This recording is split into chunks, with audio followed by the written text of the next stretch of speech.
In normal times, I would agree with this flyer 100%. It says that gerrymandering is wrong no matter who does it. Also in normal times, massive protests would get our politicians' attention.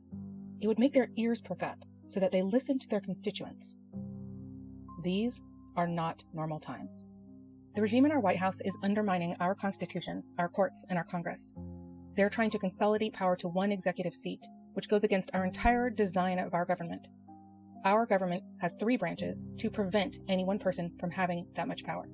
Before I introduce the information on California Prop 50, please keep in mind that the Trump regime meets almost all of the characteristics of an authoritarian regime, and according to historians, 0 authoritarian or dictatorial regimes have ended with democratic means. That means our times are likely to get harder before they get better.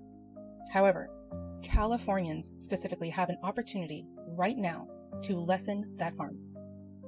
As a little background, the President of the United States demanded that Texas redraw its voting district lines before the 2026 midterms. They even redrew Jasmine Crockett right out of her district. She is one of the most effective and outspoken representatives, especially for Texas, and this regime wants to eliminate effective Democratic representatives. The President of the United States said he feels entitled to 5 more seats. Why would a president need 5 more congressional seats in the middle of a term? What does it even mean?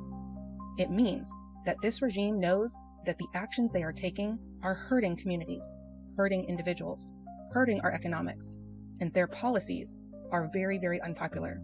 They are afraid of losing the power of Congress next year. Redistricting typically happens every 10 years when a census is taken. A census is taken to determine the population of certain areas and how many representatives are needed for that population. It is highly unusual for redistricting to occur without a census. It's important to note that every state does redistricting of some sort. According to this website, you can see here that each state has a grade depending on whether their redistricting favors a certain party or race. As you can see here, Texas's grades for redistricting or gerrymandering is pretty poor.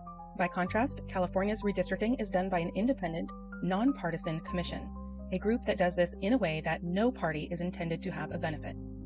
Governor Newsom has supported this nonpartisan commission on record. So, what is California Prop 50? It's a proposal to redistrict California in a way that gains 5 more Democratic congressional seats only in response to Texas's efforts. What California's government is doing is simply trying to even the playing field without civilian harm. It is also crucial to note that Proposition 50 is a temporary measure. It only gives a Democratic advantage in response to the immediate harm being done by Texas and which is being proposed by other Republican states at the moment. It will revert back to the independent commission once our government is safely out of the hands of an authoritarian dictatorship. But right now, we are not safe. So we need every Californian to tune in and spread the word about voting yes on Proposition 50. It is not just an opportunity, but our duty to combat authoritarianism with the least civilian harm possible.